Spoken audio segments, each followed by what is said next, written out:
Hello internet friends. For copyright purposes, I will be showing gameplay instead of anime so I don't risk getting a strike. And also spoiler alerts. So, I recently watched Recreators. After the longest time I know, I am really far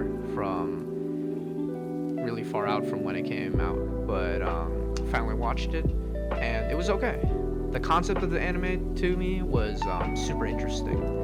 Modern day society where characters from various mediums like video games and anime suddenly come to life and they have to face their creators head on, and the creators and the characters of them have to figure out things together or have to deal with the situations together. I thought that was a pretty cool concept.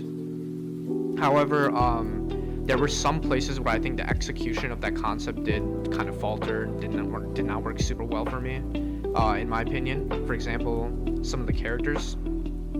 Now, some of the characters did work really well for me. Like, I think the white-haired character was really cool, and I think fit well with the concept, as she was like sort of the main person that was trying to figure out, how the whole system worked and what caused them to come to life, as well as how their powers worked. And I think another example of this is the old man that has a pistol, trying to bring his daughter to life and has to face his creator and sort of deal with the fact that the reason his creator created the whole situation in the first place was purely for entertainment and nothing else.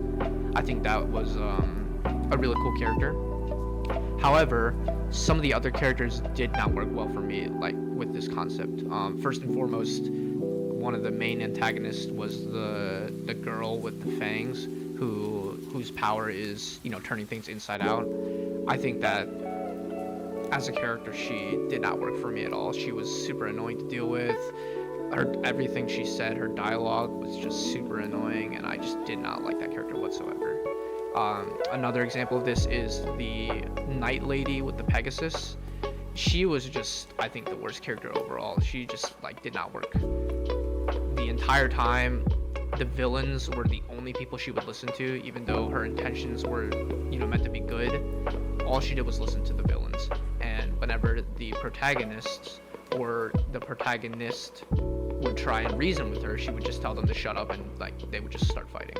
So I thought she did not work at all. And up until the last fourth of the anime, all she did was listen to the villains. So that's another example of one of the characters that didn't really work for me. Unfortunately, the plot was also sort of uninteresting for me. Half of it was, them just trying to figure out how to deal with the situation, or the reason that they came to life, and sort of trying to figure out, how the system worked.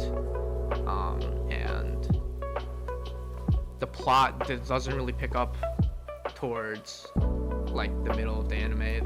The only time the plot ever picked up was towards the end of the anime, where everything was sort of figured out, and they had already figured out what they were gonna do for the final giant battle that happened.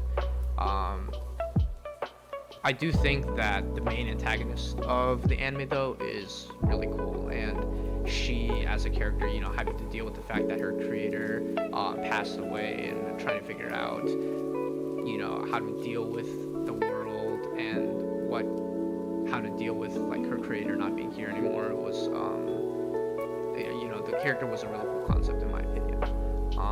And with that being said, as a whole, the anime was alright. It does have issues, but at the end of the day, the concept is interesting enough, and I think that is and some of the characters are pretty cool and likable, and I think that's enough to drive the anime, and I think that warrants the anime, in my opinion, at least a 6 out of 10.